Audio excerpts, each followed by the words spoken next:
오늘 말씀은 바리새인들을 주님이 책망하신 이유에 대해서 오늘 우리에게 말씀을 나누고 있습니다. 예수님 당시에 유대교 안에는 세 개의 종파가 크게 나뉘어져 있었습니다.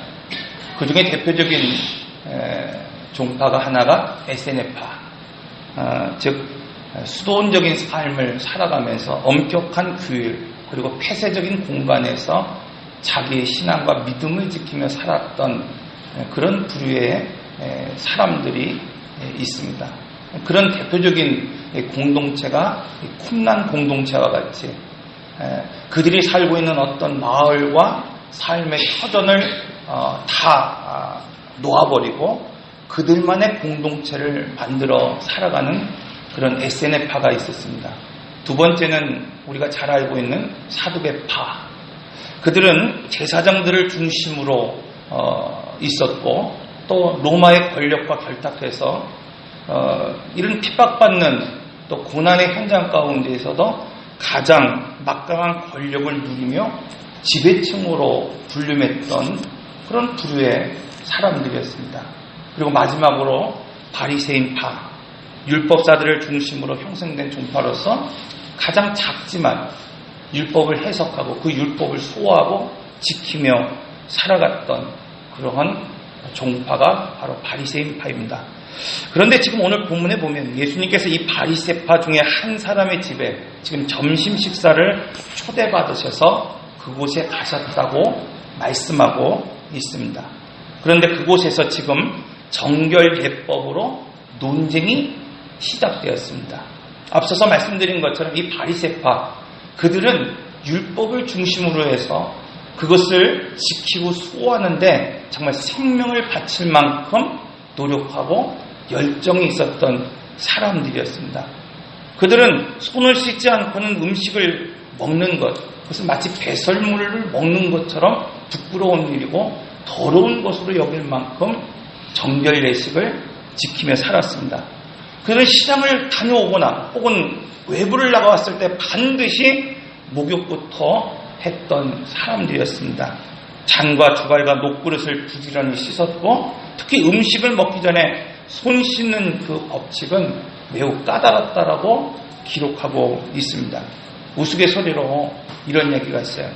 어떤 랍비가 감옥에서 간신히 이 사람에게 물을, 이 목을 적실 수 있는 물만을 줬는데 그가 뭐예요? 손을 씻고 먹을 물이 없어서 죽었다는 이야기가 있을 정도로 이 유대인, 특히 이 바리새인에게 있어서 정결예식이라고 하는 것은 생명을 걸 만큼 엄중한 것이었다는 것을 알 수 있습니다.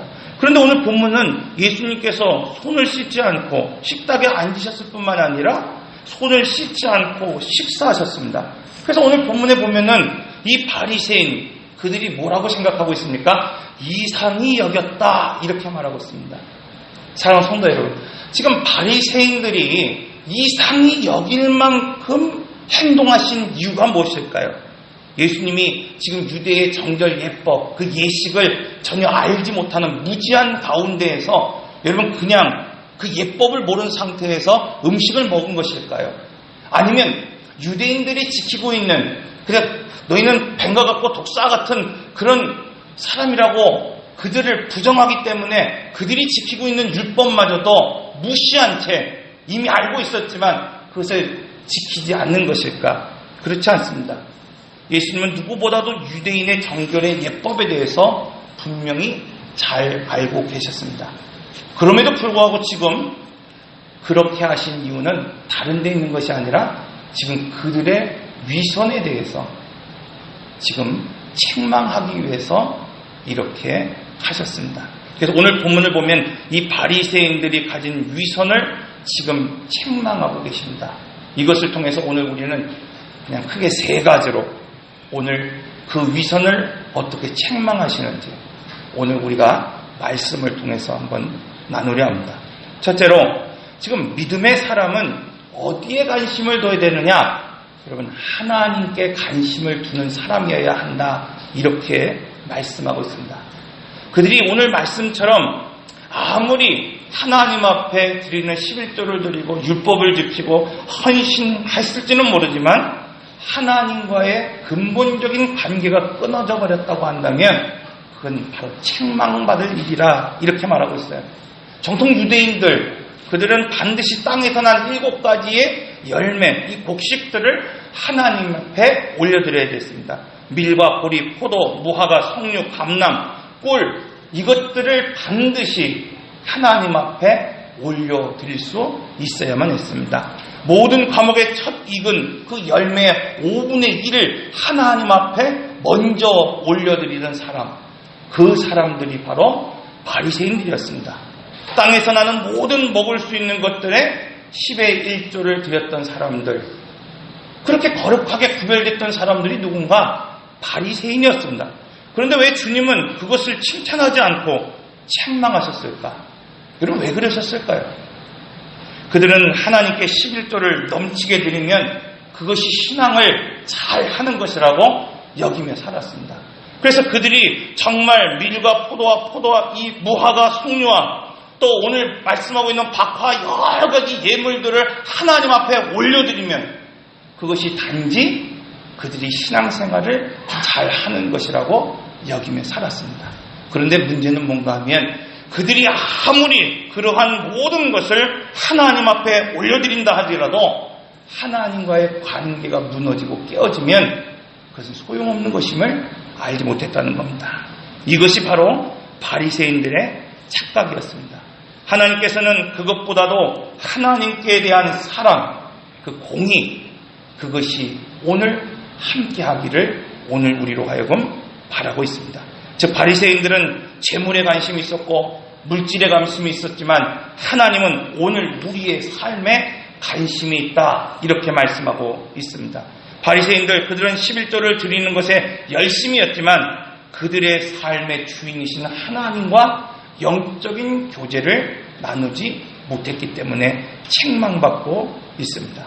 그러므로 여러분 오늘 우리가 이 본문에서 말하고 있는 것처럼 화를 면하기 위해서 그것은 거짓 위선에서 벗어나야 된다는 겁니다. 오늘 우리가 단지 하나님 앞에 오늘 우리가 가진 것 얼마든지 드릴 수 있는 것 그것을 드림으로 오늘 우리가 하나님과의 관계가 온전하다라고 착각해서는 안 된다는 겁니다. 사랑하는 성도 여러분, 오늘 우리는 먼저 하나님 앞에 관심 가져야 됩니다. 하나님을 바라봐야 됩니다. 그렇지 않고 오늘 우리가 드리는 그 어떤 것도 하나님과의 관계를 회복할 수 없기 때문입니다.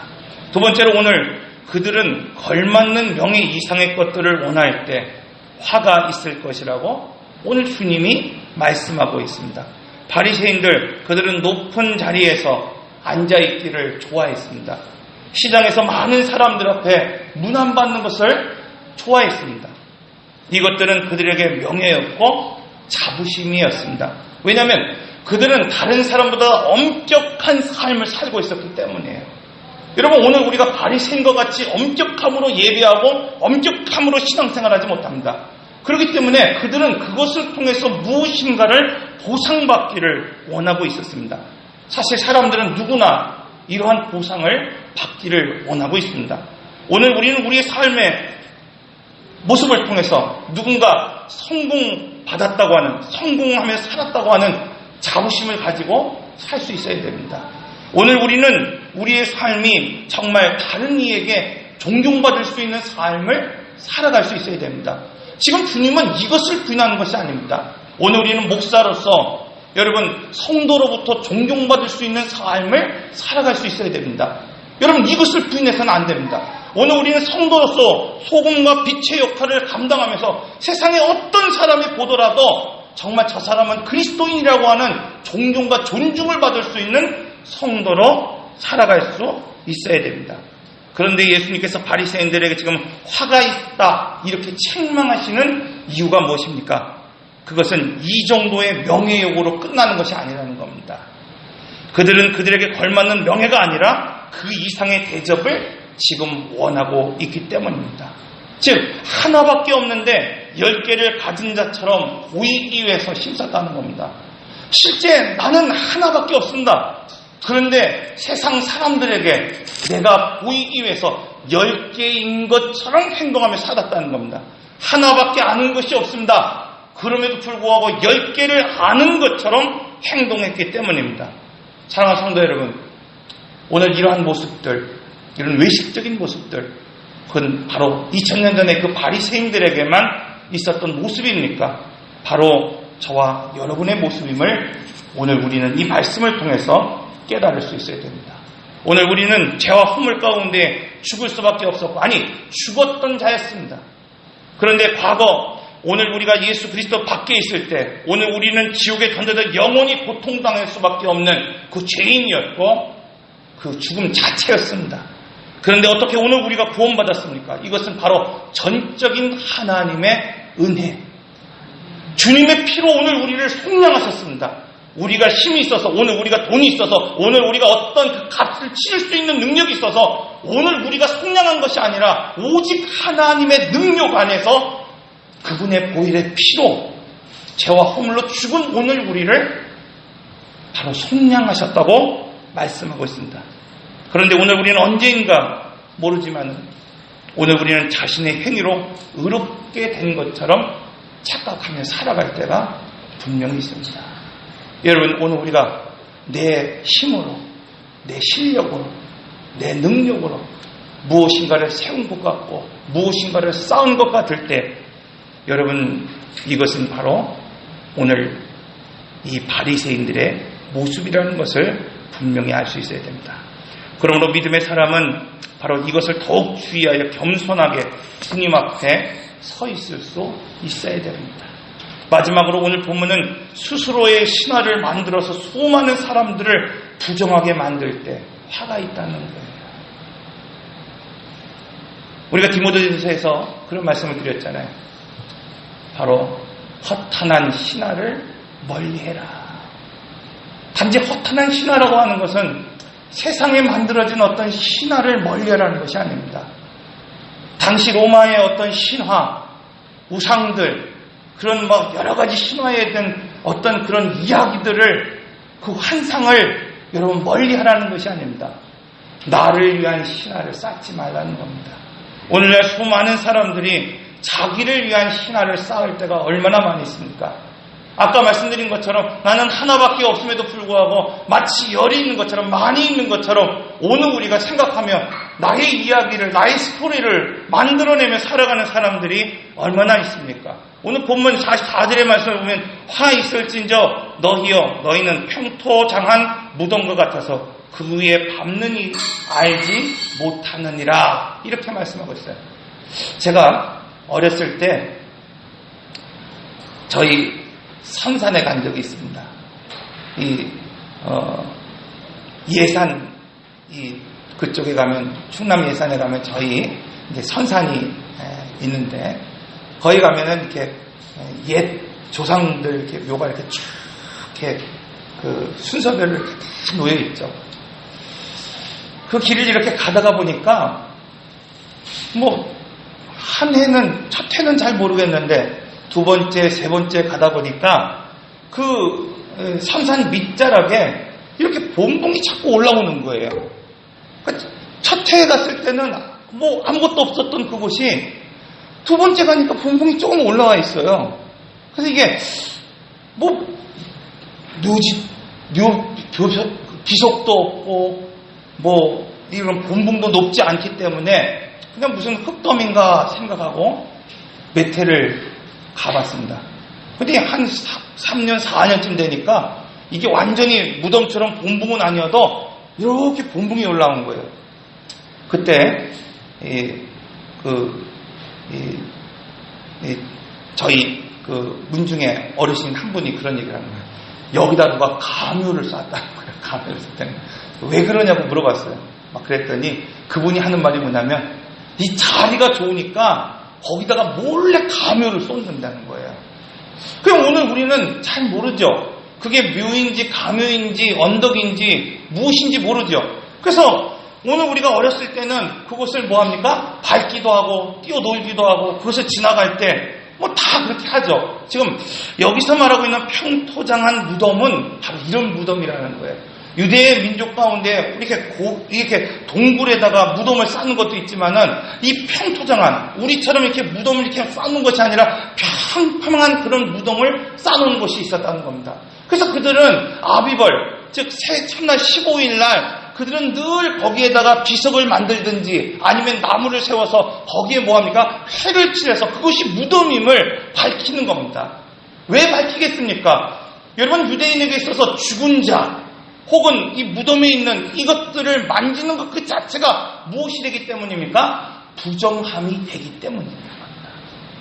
그런데 지금 주님은 바로 이 이야기를 하고 있는 겁니다.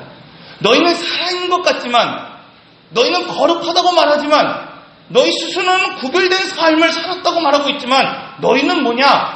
평토장과 같은 사람들이라는 거예요. 사랑하는 성도 여러분, 바리새인들이 바로 이와 같습니다. 주님은 그들이 평토장과 무덤과 같다고 지금 말씀하고 있어요. 사람들은 바리새인들이 정말 신앙이 좋은 걸로 알고 있고 그들을 존경하고 있고 존중하면서 그들과 함께 곁에 있지만은 중요한 것은 뭐예요? 그들은 산 자가 아니라 생명이 있는 자가 아니라 거룩한 자가 아니라 죽은 시체와 같은 이런 평토장에 있는 무덤과 같은 존재다, 이렇게 말하고 있습니다. 이것을 왜 주님이 화 있을진자 말씀하고 있습니까?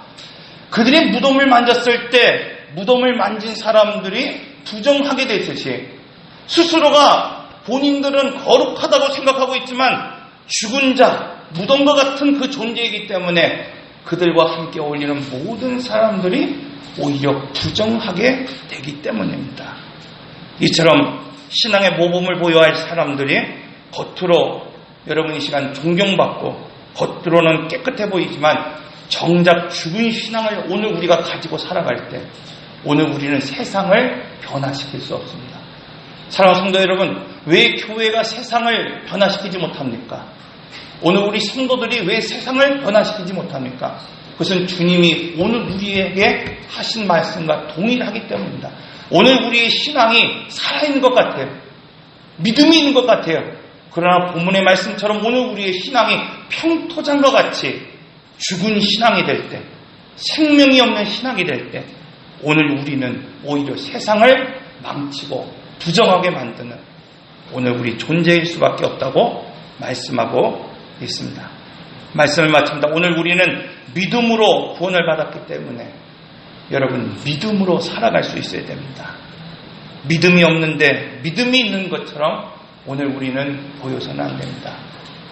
여러분, 오늘 우리가 믿음이 없을 때 오늘 우리는 솔직히 오늘 우리의 연약함을, 부족함을 하나님 앞에 회개하고 기도할 때 제 허물 가운데 죽으신 오늘 우리를 살리신 그분은 오늘도 다시 한번 오늘 우리를 만지시고 치료하시고 회복시켜서 정말 죽은 무덤이 아니라 산 생명을 가지고 이 땅을 변화시킬 수 있는 믿음의 사람들로 오늘 우리를 세우실 줄로 믿습니다.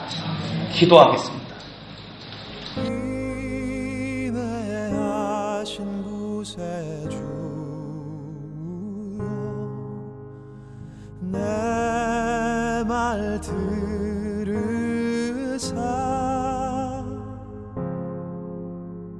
죄인 노라시 때에 날 부르소